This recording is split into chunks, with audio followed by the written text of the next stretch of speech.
Hola, hola chicos, me presento, mi nombre es Paula Chávez y el de mi compañera es Sundri Mesen.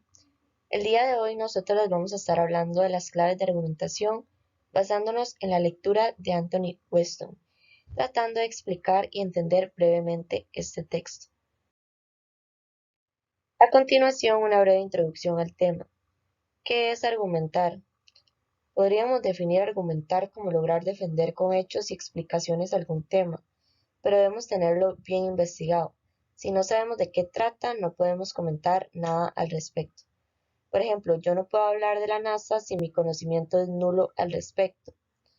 En cambio, en mi trabajo en la Universidad de Tesina, yo puedo defenderlo perfectamente, porque es mi trabajo y yo soy la persona que ha estado investigando durante mucho tiempo. A continuación, el capítulo 1, que trata sobre las reglas generales para comprender argumentos cortos. La regla número 1 consta de distinguir entre premisas y conclusión. Las premisas son afirmaciones que se encuentran antes de las conclusiones. Las conclusiones es a lo que quiero llegar, lo más importante y lo que quiero que me entiendan. Regla número 2. Presentar ideas en un orden natural. A esto lo entendemos como llevar un orden lógico, sin brincarnos nada, sin desordenar las ideas y que todo tenga fluidez y coherencia. Regla número 3. Parta de premisas fiables. Si no tenemos información confiable o no investigamos lo suficiente, no vamos a tener una conclusión lo suficientemente buena para poder hablar con naturalidad respecto a un tema. Regla número 4. Use un lenguaje concreto, específico, definitivo. No es necesario usar un vocabulario del cual ni siquiera nosotros conocemos el significado de la palabra, solo para sonar formales o con mucho conocimiento. A veces con más palabras sencillas se entiende 1000 veces mejor lo que tratamos de dar a entender. Regla número 5. Evite un lenguaje emotivo. No debemos estar nerviosos o poco confiados de lo que estamos hablando. Debemos tener firmeza y permanecer serios a la hora de realizarlo, para que así tengamos más credibilidad. Además, no es necesario meternos con las emociones del lector u oyente. Regla número 6. Use términos conscientes. Por cada idea mencionada se usa un conjunto de signos. No se pueden mezclar porque se hace mucho desorden. Regla número 7. Use un único significado para cada término, para que así no haya malos entendidos y no lo entiendan de múltiples maneras distintas. A continuación, el capítulo 2, el cual trata de argumentos mediante ejemplos. Tiene una serie de preguntas las cuales vamos a estar contestando. Hay más de un ejemplo. Este explica que sí. Utilizamos más de un ejemplo para poder concluir con las afirmaciones y finalidades de un tema en específico. ¿Son representativos los ejemplos? Si le preguntamos algo a personas del mismo sexo, eso no quiere decir que van a tener la misma opinión.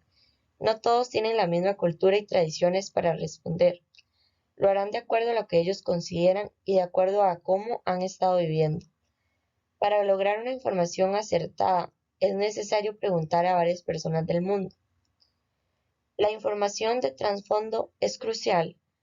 Para saber cuándo una información es 100% real, es necesario investigar con muchas personas y al final es posible que todas tengan opiniones distintas. Puede que a muchos les agrademos como puede que a un montón más les desagrademos. Es normal. Hay contraejemplos. Las generalizaciones se deben comprobar para ver si hay o no contraejemplos, o bien estos pueden ser cuestionados. Ok, ahora le voy a pasar la palabra a mi compañera para que ella les continúe explicando los capítulos 3 y 4. En el capítulo 3 tenemos argumentos por analogía. Una analogía es la relación de semejanza entre cosas distintas. En lugar de apoyar la generalización agregando ejemplos, parten de un caso o ejemplo concreto a otro ejemplo, argumentando que debido a que los dos ejemplos son similares en muchos aspectos, también lo son en otro aspecto más específico. ¿Cómo evaluamos los argumentos por analogía? La premisa, aparte de tener que ser verdadera, formula una afirmación acerca del ejemplo usado como analogía. La segunda premisa afirma que el ejemplo de la primera premisa es similar al ejemplo acerca del cual el argumento extrae una conclusión. Evaluar esta premisa es mucho más difícil y necesita una regla propia. La analogía requiere un ejemplo similar de una manera relevante. Las analogías no requieren que el ejemplo usado como una analogía sea absolutamente igual al ejemplo de la conclusión. Como por ejemplo, las casas hermosas y bien construidas deben de tener creadores, diseñadores y constructores inteligentes. El mundo es similar a una casa, hermosa y bien construida. Por lo tanto, el mundo también debe de tener un creador, un diseñador y constructor inteligente. En este caso podríamos tomarlo como Dios.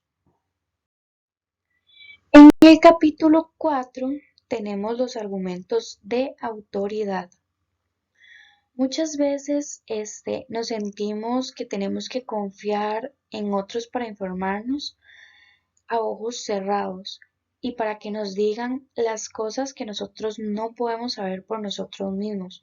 Nosotros no podemos probar todos los productos que hay en el mundo, no podemos tener conocimientos de todas las cosas que hay en el mundo por nosotros mismos.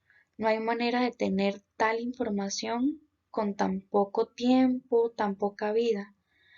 Para esto es necesario tener en cuenta ciertos aspectos. 1. Las fuentes deben ser citadas. Primeramente, las citas tienen dos propósitos. Uno es contribuir a mostrar la fiabilidad de una premisa y el otro es el propósito de permitir precisamente que la persona que lo necesita pueda encontrar la información por sí mismo. Por lo tanto, las citas deben incluir toda la información necesaria para poder cumplir con esto. 2. Están bien informadas las fuentes. Las fuentes tienen que ser cualificadas para poder afirmar las citas que se realizan.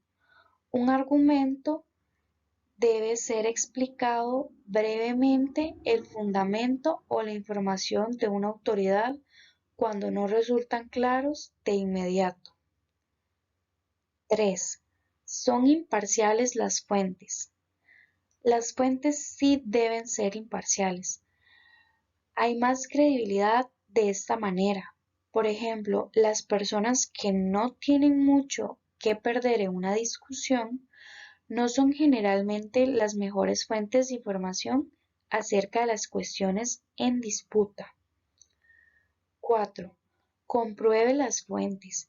Cuando no existe acuerdo entre expertos, usted no puede confiar. Antes de citar a alguna persona u organización como una autoridad, debería de comprobar que otras personas u organizaciones igualmente cualificadas e imparciales estén totalmente de acuerdo. 5. Los ataques personales no descalifican las fuentes. Las supuestas autoridades pueden ser descalificadas si no están bien informadas, no son imparciales o en su mayor parte no están de acuerdo. Bueno chicos, hasta acá el video de hoy. Muchas gracias por verlo. Recuerden suscribirse, darle like y activar la campanita de notificaciones. Síganos si quieren más contenido filosófico. Gracias.